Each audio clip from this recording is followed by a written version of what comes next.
Physics ये वो शब्द है जो हम अपने स्कूलों, कॉलेजों और साइंटिफिक कम्युनिटी साइंस के रिसर्च और स्पेस मिशन पर सुनते आए हैं। लेकिन कई लोग फिजिक्स के बेसिक टर्मिनोलॉजी को सुनते हैं या पढ़ते हैं तब उन्हें एक बाहरी भाषा के जैसे अनुभव होता है, जैसे velocity, motion, quantum mechanics, thermodynamics, thermal physics, electrical and electronic physics. इनके जैसे टर्मिनोलॉजी और फिजिक्स के ब्रांच को आसान भाषा में समझाने के लिए मैं गणेश महतो फिजिक्स के कई सारे वीडियो सीरीज का शुरुआत कर रहा हूँ, जिसमें आपको एंटरटेनमेंट के साथ खेल खेल में फिजिक्स आसान भाषा में सिखा देंगे।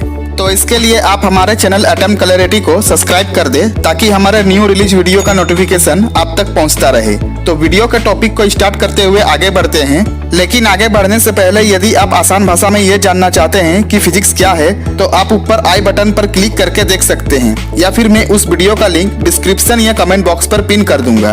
तो चलिए वीडियो शुरू करते हैं। आखिर हमें फिजिक्स क्यों सीखनी चाहिए? हमें फिजिक्स में दिलचस्पी ही क्यों दिखानी चाहिए? जिनका कॉलेज के पढ़ाई में साइंस का विषय नहीं है और ना ही फिजिक्स के साथ उनका दूर दूर तक कोई संबंध है, फिर भी फिजिक्स क्यों सीखे? फिजिक्स यानी कि भौतिक विज्ञान को पढ़ने का मेन रीजन यह है कि यह सोचने और समझने की क्षमता को बढ़ाता है, जिससे दुनिया के विभिन्न पहलुओं को बेहतर से समझा जा सके। यह किसी विशेष करियर या फील्ड से सीधा जुड़े होने की जरूरत नहीं है, क्योंकि फिजिक्स का स्टडी जनरल नॉलेज और सोचने की कैपेसिटी को इम्प्रूव कर सकता है, जो किसी भी वर्क फील्ड में यूजफुल हो सकता है। जैसे कि हम सभी जानते हैं कि इस मॉडर्न टाइम पर साइंस तेजी से प्रगति कर रहा है और हमारे भारत देश एक विकसित देश होने के साथ साइंस की मदद से खुद को विकसित कर रहा है। भारत में तरह तरह के space mission, research, technological development और हेल्थ जैसे साइंटिफिक अप्रोच से अपना मुकाम हासिल कर रहा है। ऐसे में हम भारतीय को साइंस को सिर्फ एक सब्जेक्ट तक ही लिमिट ना रखकर उसे भारतीय यहाँ तक कि बच्चे तक की समझ जागृत कराना है। हम साइंस के फिजिक्स ब्रांच को स्टडी करेंगे, जिसमें क्लासिकल फिजिक्स के मैकेनिक्स टॉपिक को सीखने वाले हैं। मैकेनिक्स के और भी कई सारे वीडियो सीरीज अपलोड करने वाला हूँ, या फिर आप इस वीडियो को फ्यूचर में देख रहे हैं तो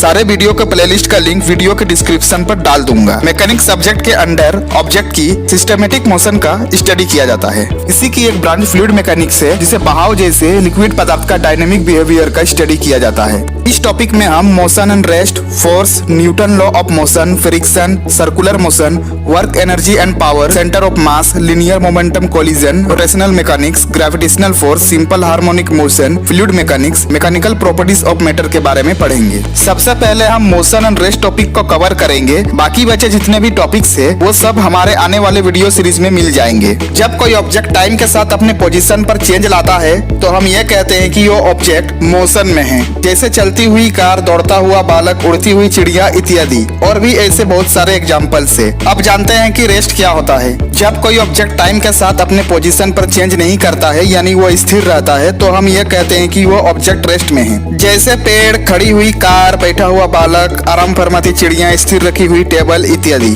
यूनिवर्स के जितने भी ऑब्जेक्ट है वो डायरेक्ट या इनडायरेक्ट फॉर्म में मोशन करते रहते हैं। हमारा चलना, दौड़ना, साइकिल चलाना, अर्थ पर अपने एक्सेस पर रोटेट करना तथा साल में एक बार सन के चारों ओर रिवॉल्व करना। सन भी अपने प्लेनेट के साथ गैलेक्सी के चारों ओर घूमते रहता है। इस तरह टाइम के रिलेटिव ऑब्जेक्ट की पोजीशन में चेंज को मोशन कहते हैं। रिलेटिव का मतलब अलग अलग जगहों में अलग अलग टाइम और मोशन का बिहेवियर होता है।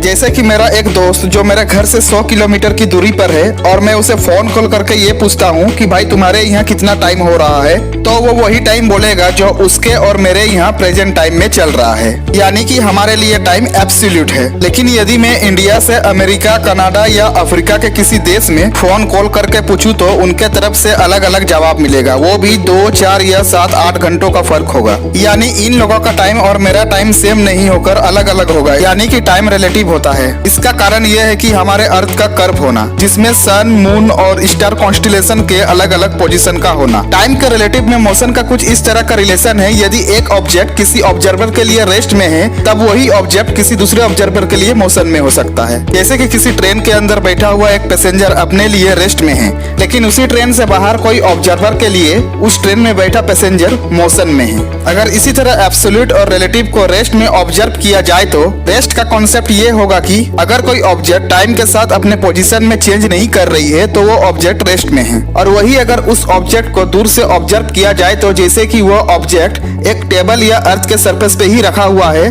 और उसे स्पेस से ऑब्जर्व किया जाए तो कंक्लूजन यही निकल कर आता है कि वो ऑब्जेक्ट भी अर्थ के साथ रिवॉल्व और रोटेट कर रहा है। इसका मतलब ये हुआ कि वो ऑब्जेक्ट मोशन में है, लेकिन वही ऑब्जेक्ट को अगर पास से ऑब्जर्व किया जाए तो रेस्ट में लगता है। और यदि हम इस पर एक्सटर्नल फोर्स लगाएं तो ये मूव करने लगेगा, जिससे ऑब्जेक्ट के पास खड़े ऑब्जर्वर को लगेगा कि ऑब्जेक्ट अब मोशन में है। ध्यान रहे मैंने एक्सटर्नल फोर्स बोला है, ना ही सिर्फ फोर्स, क्योंकि उस ऑब्जेक्ट पर ऑलरेडी कई तरह के फोर्स लग रहे हैं, इसीलिए मैंने एक्सटर्नल फोर्स बोला है। अब फोर्स क्या होता है इसके बारे में आप अगर नहीं जानते हैं तो मैं इसके कॉन्सेप्ट के बेस पर एक सेपरेट वीडियो जो इसी वीडियो का सीरीज है लाने वाला हूँ। फिलहाल के लिए इसके बेसिक को समझ लो कि किसी ऑब्जेक्ट को पुश करना और पुल करना फोर्स कहते हैं। अब हम जानते हैं कि मोशन के कितने टाइप्स होते हैं। जैसे कि हमने अब तक ये जाना कि ऑब्जेक्ट को रेस्ट में रहते हुए भी दूर से देखे तो वो मोशन के नजर में आता है, और साथ में अगर एक्सटर्नल फोर्स लगाया जाए तो वही ऑब्जेक्ट मूवमेंट होकर मोशन करने लगता है। जैसे कि जब कोई दर्जी कपड़ा सिलाई करता है तब उसका पैर सिलाई मशीन के पैडल को चलाता है जो सीसा झूले की तरह अप डाउन होने लगता है।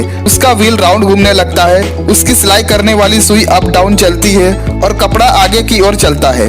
इसमें हम कई तरह के मोशन को होते हुए देख रहे हैं। इस तरह हम देखते हैं कि मोशन कई टाइप्स की होती है। मोशन जनरली 4 तरह की होती है जिसे हम सबसे ज्यादा प्रायोरिटी देते हैं। Linear motion, circular motion, oscillatory motion और पीरियोडिक मोशन। लिनियर मोशन में ऑब्जेक्ट स्ट्रेट या कर्व लाइन पर चलती है, जैसे गन से फायर की गई बुलेट, किसी इंक्लाइन प्लेन से स्लिप होता हुआ एक बच्चा। सर्कुलर मोशन में ऑब्जेक्ट सर्कुलर पाथ पर चलती है, जैसे सन के अराउंड अर्थ का रिवॉल्व करना और अर्थ के चारों ओर मून का रिवॉल्व करना। ऑसिलेटरी मोशन में ऑब्जेक्ट एक फिक्स पॉइंट में रिपीटली आगे पीछे या ऊपर नीचे चलती है, जैसे झूले की गति, दीवार की घड़ी की पेंडुलम की मूवमेंट मोशन इत्यादि। अब हम जानते हैं कि रेफरेंस पॉइंट या ओरिजिन पॉइंट क्या होता है। किसी ऑब्जेक्ट की पोजीशन जिस पॉइंट की कंपेयर में फाइंड की जाती है उस पॉइंट को रेफरेंस पॉइंट या ओरिजिन पॉइंट कहते हैं। जैसे कि अगर कोई ट्रेन ईस्ट से वेस्ट की ओर सीधी पटरी पर चल रही है और ट्रेन की पोजीशन को फाइंड करना है तो पास के किसी परिचित जगह का नाम लेकर पोजीशन को फाइंड करते हैं। ऐसे जगह को रेफरेंस पॉइंट या ओरिजिन पॉइंट कहते हैं। जैसे कि ट्रेन वेस्ट की ओर रेलवे स्टेशन से 3 किलोमीटर की दूरी पर है, हम ट्रेन की पोजीशन को स्टेशन से डिस्टेंस से कंपेयर कर रहे हैं तो स्टेशन को रेफरेंस पॉइंट कहा जा सकता है। इस रेफरेंस पॉइंट में टाइम रिलेटिव की तरह काम कर रहा है, तो ऑब्जर्वर के बीच एक इल्यूजन क्रिएट हो रहा है। जैसे कि मैंने बताया, ट्रेन के अंदर बैठे पर्सन वहाँ के आसपास के चीजों रेस्ट में पता चलता है, लेकिन वही बाहर खड़े कोई पर्सन को उस ट्रेन के अंदर के लोग और चीजों को मोशन में ऑब्जर्व करेगा तो बाहर खड़े पर्सन के लिए रेफरेंस पॉइंट ट्रेन हो गया है, क्योंकि वो ट्रेन के अंदर के चीजों को ट्रेन के मोशन के साथ कंपेयर कर रहा है। वही ट्रेन के अंदर से कोई पर्सन बाहर की ओर ऑब्जर्व कर रहा है कि बाहर सभी चीजें ट्रेन के पीछे की ओर भागा चला जा रहा है। तो इस केस में भी हमने रेफरेंस पॉइंट को जाना। इस वीडियो में हमने मोशन और रेस्ट के कॉन्सेप्ट को बहुत ही बेहतर तरीके से समझाने का कोशिश किया है। आशा करता हूँ कि आपको इस वीडियो से कुछ सीखने को मिला। वीडियो पसंद आया तो लाइक जरूर कर दे और साथ में कमेंट करके ये भी बताएं कि आपको ये वीडियो कैसा लगा। और अगर आपने अभी तक हमारे चैनल को सब्सक्राइब नहीं किया है तो प्लीज सब्सक्राइब कर दे, इससे हमें वीडियो बनाने का मोटिवेशन मिलता है। मिलते हैं अगले वीडियो में, तब तक के लिए जय हिंद, जय भारत।